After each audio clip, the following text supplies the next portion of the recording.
بسم اللہ الرحمن الرحیم۔ مورل سٹوری یوٹیوب چینل پہ خوش آمدید۔ ناظرین، آج کا واقعہ آپ کو جو ہم سنانے جا رہے ہیں وہ خلیفہ ہارون الرشید کے بارے میں ہے۔ خلیفہ ہارون الرشید جو کہ بغداد کے خلیفہ تھے، آپ کا شمار دور ماضی کے نیک اور ذمہ دار خلفاء میں کیا جاتا ہے۔ آپ اپنی رعایا کے لیے ہمیشہ فکر مند رہتے اور جو بھی ان کی فلاح اور بھلائی کے لیے ممکن ہوتا وہ کرتے۔ اس امر کے لیے آپ کا معمول تھا کہ آپ اپنے خاص وزیر کے ساتھ بھیس بدل کر رات کو بغداد کی گلیوں میں گشت کرتے تاکہ لوگوں کے احوال سے واقف ہو سکیں۔ ناظرین، ایک دن ہارون الرشید کے خاص وزیر جعفر آپ کے پاس حاضر ہوئے تو دیکھا کہ آپ نہایت افسردہ اور گہری سوچ میں گم ہیں۔ جعفر نے نہایت ادب کے ساتھ سلام کر کے آپ کو اپنی طرف متوجہ کیا اور آپ سے یوں پریشان ہونے کی وجہ پوچھی۔ خلیفہ نے سر ہلاتے ہوئے تسلی دی اور کہا کہ کوئی بات نہیں تھی۔ جعفر نے دھیمے سے کہا، ہمارے شہر میں گشت کرنے کا وقت ہے، جلدی سے لباس تبدیل کر لیجئے۔ اس طرح وہ دونوں معمولی لباس میں چہرے کو تھوڑا چھپا کر مسافروں کے حلیہ میں محل کے خفیہ دروازے سے باہر آ گئے۔ وہ انتہائی غور کے ساتھ گلیوں میں گھوم رہے تھے کہ کہیں کوئی پریشان حال نظر آئے تو اس کی مدد کی جا سکے۔ حتیٰ کہ معمولی سے معمولی آواز بھی خلیفہ اور ان کے وزیر کو اپنی طرف متوجہ کر لیتی۔ ایک بازار کے چوراہے کے قریب پہنچ کر ہارون الرشید کے کان میں کسی فقیر کی صدا لگانے کی آواز پہنچی۔ آواز سن کر آپ چونک اٹھے۔ اتنی رات میں اس ویران بازار میں فقیر کی موجودگی۔ وہ دونوں آواز کا تعاقب کرتے ہوئے فقیر تک پہنچ گئے۔ جب آپ اس کے سامنے جا کر کھڑے ہو گئے تو پتہ چلا کہ فقیر دونوں آنکھوں سے اندھا ہے اور اسی لیے اسے پتہ نہیں چلا ہوگا۔ فقیر نے ایک بار پھر اللہ کے نام پر مدد کا سوال کیا، جس پر خلیفہ نے اس کے ہاتھ میں ایک اشرفی تھما دی۔ اب جو آپ اس کے پاس سے آگے بڑھے، اس فقیر نے آپ کا دامن تھام لیا اور بولا، بھائی، تم نے مجھے اشرفی بھیک میں دی ہے، اب میری ایک درخواست ہے کہ میرے منہ پر ایک تمانچہ بھی لگا دو۔ خلیفہ حیران ہوا اور کہا، یہ کیسا تقاضا ہے؟ میں آپ کو بے سبب تمانچہ کیوں ماروں؟ یہ کہہ کر آپ جانے لگے، لیکن فقیر نے دامن نہ چھوڑا اور ضد کرنے لگا، اگر نہیں مارو گے تو اپنا یہ سکہ واپس لے لیجئے، مجھے اس کی کوئی ضرورت نہیں۔ فقیر کی ضد دیکھ کر خلیفہ ہارون الرشید نے ہلکا سا تھپڑ اس کے منہ پر مار دیا اور آگے بڑھ گئے۔ لیکن چند قدم آگے بڑھے تھے کہ خلیفہ کو تعجب ہوا کہ آخر اس فقیر کی یہ کیسی ضد ہے۔ یقیناً اس میں کوئی گہرا راز پوشیدہ ہے اور اس کو جاننے کا تجسس آپ کے دل میں بڑھا اور آپ نے اپنے وزیر کے ہاتھ فقیر کو پیغام بھجوایا، اسے جا کر کہہ دو کہ تمہیں جو اشرفی ملی ہے وہ خلیفہ ہارون الرشید نے دی ہے۔ اب تم کو صبح خلیفہ کے دربار میں حاضر ہونا ہے، وہ تم سے بات کرنا چاہتے ہیں۔ اس کے بعد خلیفہ اور وزیر چل دیے۔ ابھی کچھ ہی دور گئے تھے کہ دیکھا ایک نوجوان گھوڑی کو بری طرح مار رہا ہے۔ یہ ظالمانہ منظر دیکھ کر خلیفہ سے رہا نہ گیا اور جعفر سے کہا کہ جاؤ اور اسے ہمارے بارے میں بتاؤ اور اسے کہہ دو کہ ہم نے اسے صبح دربار میں طلب کیا ہے۔ وزیر نے ایسا ہی کیا۔ اس کے بعد اب دونوں پھر آگے بڑھے تو انہیں شہر کے کنارے پر ایک بڑا عالیشان اور خوبصورت مکان نظر آیا۔ خلیفہ نے وزیر سے کہا، لگتا ہے یہ مکان ہمارے کسی اعلیٰ عہدیدار کا ہے۔ خلیفہ نے جعفر سے کہا کہ جاؤ اور ذرا پتہ کرو کہ یہ مکان کس کا ہے اور وہ شخص اپنے ہمسایوں کے ساتھ کیسا برتاؤ کرتا ہے۔ وزیر نے معلومات اکٹھی کی تو انہیں پتہ چلا یہ مکان ایک شخص کا ہے جس کا نام حسن ہے، جو کہ ایک تاجر اور کارخانہ دار ہے۔ پہلے یہ آدمی بہت غریب تھا، بڑی مشکل سے اس کا گزر بسر ہوتا تھا، پھر اچانک اس کے پاس بہت زیادہ دولت آ گئی اور اس نے یہ عالیشان گھر بنایا۔ کیونکہ پہلے یہ آدمی رسیاں بانٹتا تھا اور اب اس نے رسیاں بٹنے کے لیے کارخانے بنا رکھے ہیں۔ البتہ اس کا اپنے پڑوسیوں اور دیگر ہمسایوں کے ساتھ سلوک بہت اچھا ہے۔ یہ باتیں سن کر خلیفہ نے تعجب کا اظہار کرتے ہوئے کہا، ہمیں یہ بھی معلوم ہونا چاہیے کہ آخر کار اس کے پاس اتنی دولت کہاں سے آئی، اس لیے اس کو بھی کل دوپہر دربار میں طلب کر لیا جائے۔ ناظرین، اس کے بعد خلیفہ اور وزیر دونوں محل کی طرف روانہ ہو گئے۔ اور خفیہ دروازے سے محل میں داخل ہونے کے بعد جعفر نے حسن کو بھی اگلے روز محل میں حاضر ہونے کا پیغام نامہ جاری کر دیا۔ اب اگلی دوپہر کو تینوں شخص، اندھا فقیر، گھوڑی کو مارنے والا نوجوان اور حسن خلیفہ کے دربار میں حاضر ہو گئے۔ خلیفہ نے سب سے پہلے اندھے فقیر سے سوال کیا، آپ مجھے یہ بتائیے کہ آپ کا نام کیا ہے؟ بھیک مانگنے کے ساتھ منہ پر تماچا کھانے کا ماجرا کیا ہے؟ کیا راز ہے اس میں؟ فقیر نے اپنی کہانی بیان کرنا شروع کر دی۔ کہنے لگا، حضور میرا نام عبداللہ ہے اور میں بغداد شہر کا رہنے والا ہوں۔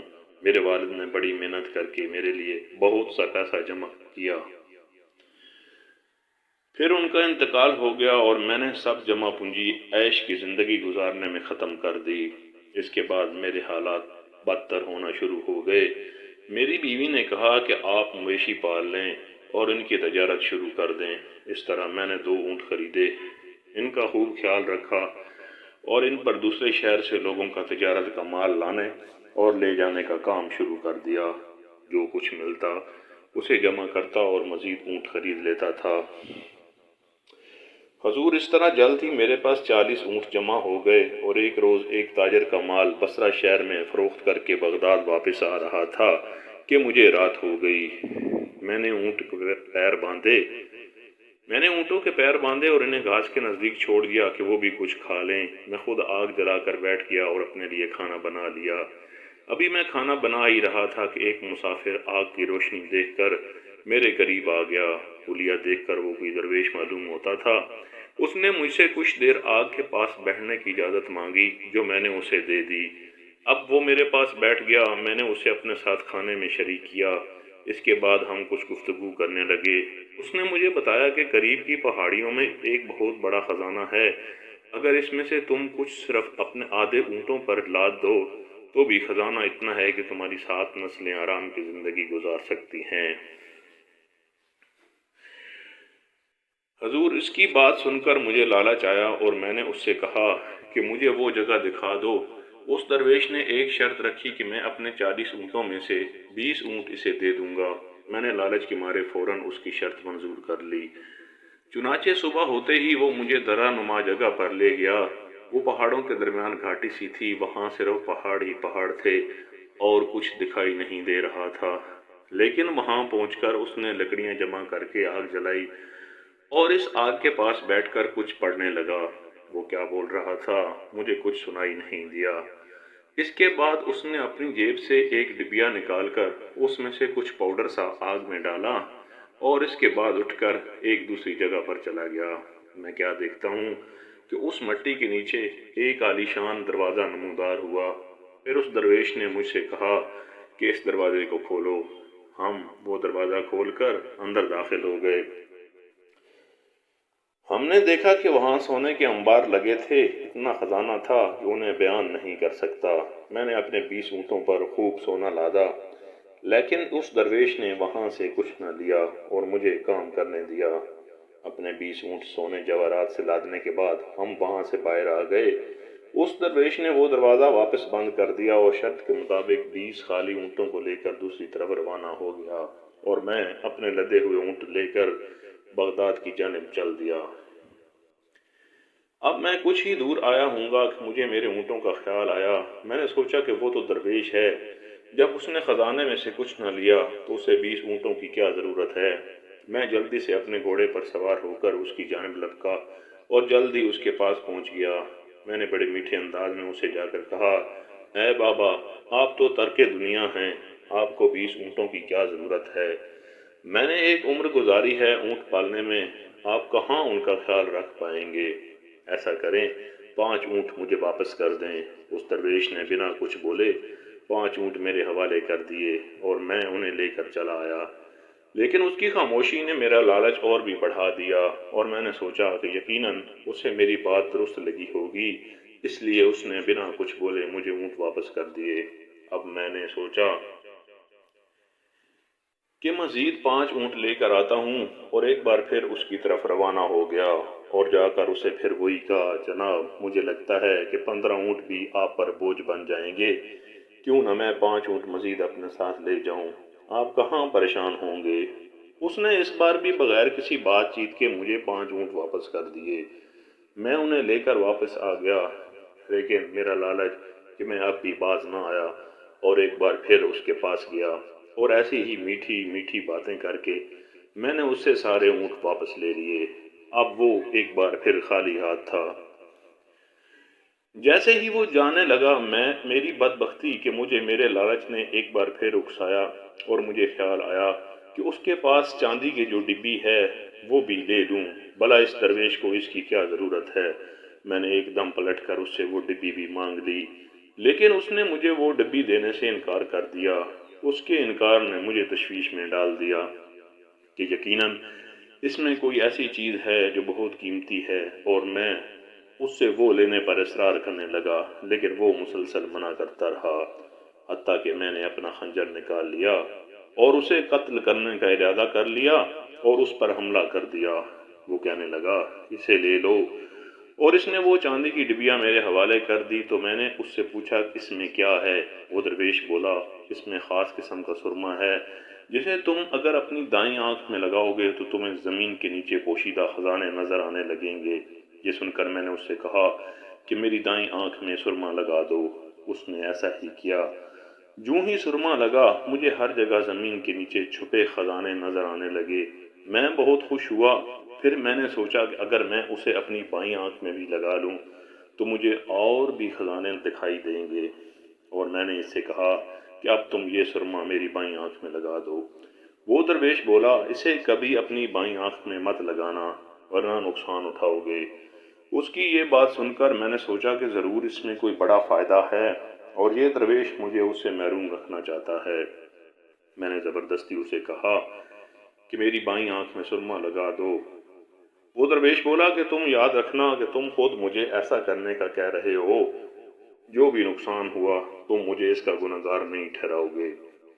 اور یہ سب کہہ کر اس نے میری بائیں آنکھ میں سرما ڈال دیا اور یہاں سے میری بدبختی آ گئی۔ جو ہی اس درویش نے میری دوسری آنکھ میں سرما ڈالا میری زندگی میں تاریکی چھا گئی اور میں اسی وقت دونوں آنکھوں سے اندھا ہو گیا۔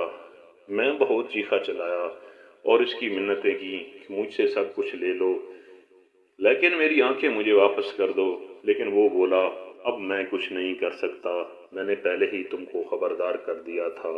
اتنا کہنے کے بعد وہ میرے 40 اونٹ لے کر وہاں سے چلا گیا۔ میں وہیں بیٹھ کر رونے لگا۔ کچھ دیر میں وہاں سے قافلہ گزرا اور میری درخواست پر وہ مجھے یہاں بغداد کے بازار میں چھوڑ گئے۔